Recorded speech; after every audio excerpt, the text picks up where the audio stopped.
Hello and welcome to another midweek reflection. I'm on this chair. I might be doing a bit of this. I'll try and keep still.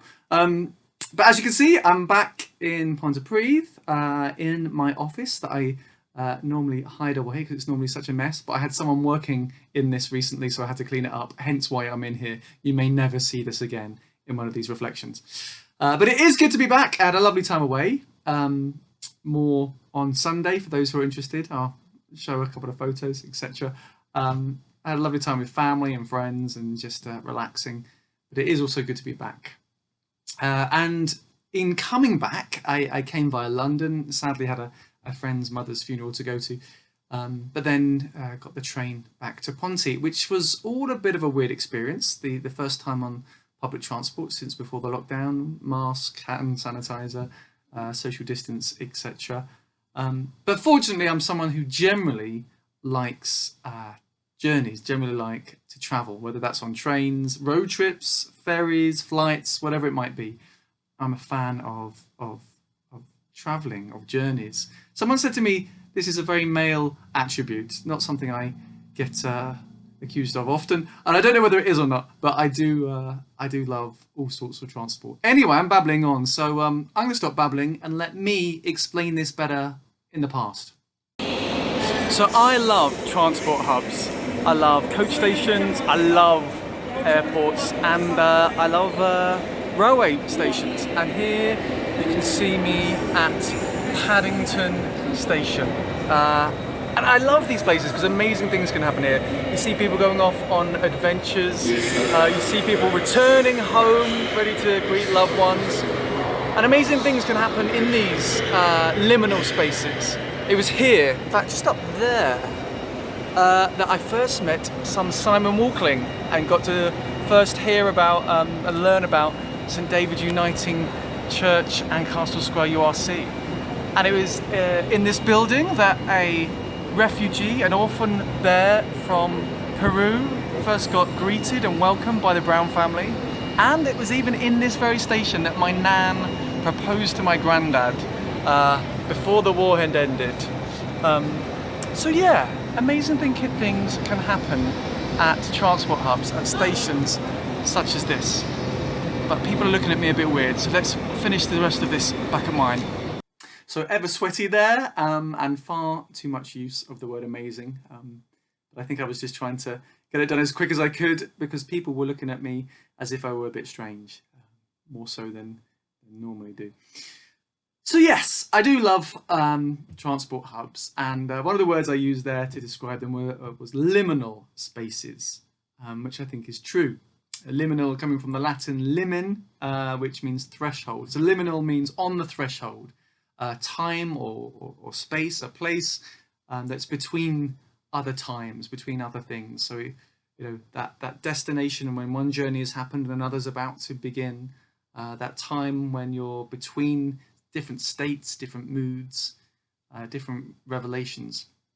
And I think we're in a bit of a liminal space at the moment. Way back at the beginning of lockdown, I've just remembered this, I talked about a lockdown being compared to the cocoon. So going from the caterpillar to the butterfly, and that this time of stopping, but also of growing, of reflecting, of breathing, is a bit like the cocoon, the liminal space there. And I think in all sorts of ways we're still in that liminal space as a church and as a society, particularly because of COVID.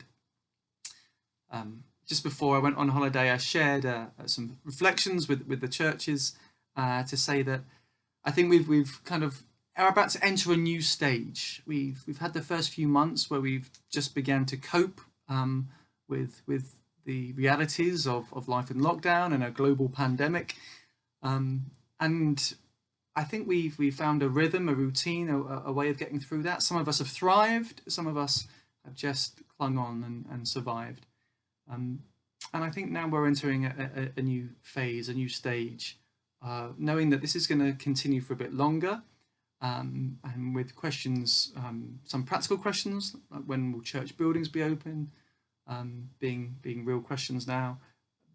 The fact that a lot of society is opening up, yet we're still very aware that there is a pandemic on, and certainly our First Minister is being very cautious. I think absolutely rightly so. And so the lockdown restriction about letting people in your houses, he didn't release that recently. Yeah, a reminder of that liminal space, which can be terrifying or can be exciting.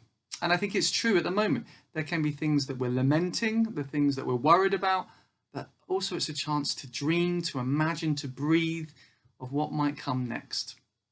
And so that brings me to the main challenge for this week, because liminal space, a space on the threshold, can be portrayed in many different ways, but I think perhaps the best way is by the image of a door, going from one place into another place, sometimes not knowing what's coming next. So I think at some point about now, Beth Ann's going to put up two examples that I just quickly found from some of my travel photographs of doors that lead onto new spaces. One of these, probably up about now, is the door on which Martin Luther was said, possibly mythically, to nail his 95 Theses, which started a revolution and changed the church forever. And the Protestant churches really kind of can trace their origin back to that action. And in the photo you can see it being refurbished, being polished, being renovated, and that was especially for the 500th anniversary of the beginning of the Reformation, just 3 years ago now. The other door is a small and humble door, and it's one that I certainly had to crouch down to get into, and that was the door of the Church of the Nativity, the place that marks the supposed spot where Jesus was born. Another time of real liminality of the whole of humanity and creation going from one thing to another. So your invitation this week then is to share images of doors or gateways. They could be doors that have a story like those two, or they could be just doors that you have found fascinating or interesting, doors to your shed, to your house, to a Wendy house, doors to a church, doors you've come across on your travels. I've got some of my friends who love taking photos of doors. I think you can get calendars of them and various touristy stuff of the doors of different cities. So I invite you to share, as a reminder of the liminality we're facing, of the threshold we're on, your favourite images of doors. Do so in the usual way, on our Facebook account, on our WhatsApp group, and we will include those next week. The adjacent, the parallel challenge is in September. We are going to be starting a new routine of things when it comes to church. As I say, I think we're entering a new stage. We're going to be having a lot more activities online, a lot more Zoom related services, and also socials. We've got a plan for all sorts of things, which should be interesting. But we do need people to help us facilitate that. So this is also a call out, as well as the challenge for the church, for the doors. This is a call out for anyone of our church community who is willing to facilitate a Zoom session of one type or another. There's different days, different forms, but a once a month Zoom session. If you're someone in our church communities who is willing to do that, please get in touch with me and will help us go forward. More information about what September to November, the activities we've got on more information on what that will look like in the next couple of weeks. But for now, send us your doors. And if you have your other biblical passages you want to share, we had a whole range of them, and I'll be sharing some of those in future weeks in our readings. But we're going to end with one now from Keris. So as we do so, have a great week. Go well, keep safe, keep smiling if you can. May God be with you. Bye for now. Hi there.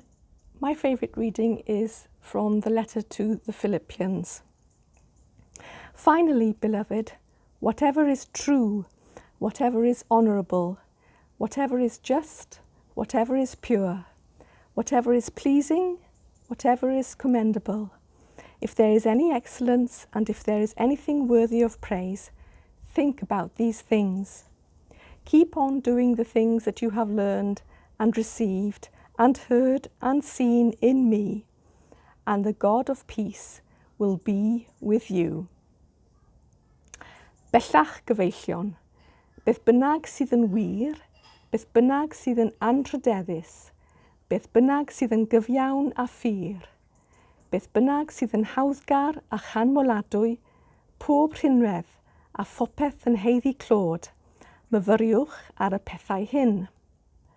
Y pethau yr ydych wedi ei dysgu a'i derbyn, ei clywed a'i gweled yno fi, gwnewch yr rhain, a bydd Duw'r tangnefedd gyda chwi.